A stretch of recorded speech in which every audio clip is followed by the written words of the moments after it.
तुम कल रात उस औरत सानिया के साथ ही थे ना? मेरे सवाल का जवाब दो। कुछ पूछा है मैंने तुमसे? बात सुनो मेरी। दुश्मन के सिपाहियों ने मुझे यहाँ मारा था, मगर तुमने भी मेरे यहाँ वार किया है। रिकॉर्डिंग ना करो, ये अच्छी बात नहीं है। दुनिया मकाफात अमल है, याद रखना। कोई भी अल्लाह के अज़ाब से नहीं बच सकता। सर में गोली मारो इसके। न्याजी, उम्मीद है कि मुझे देर नहीं हुई होगी आने में। हाँ नहीं अब्बास साहब। जाकर अपना काम कर दो। सालगिरह मुबारक। Happy birthday to you. सालगिरह मुबारक।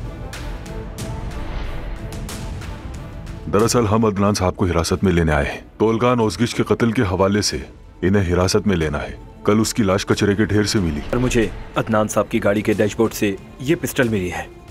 इन्हें हथकड़ियां लगा दो।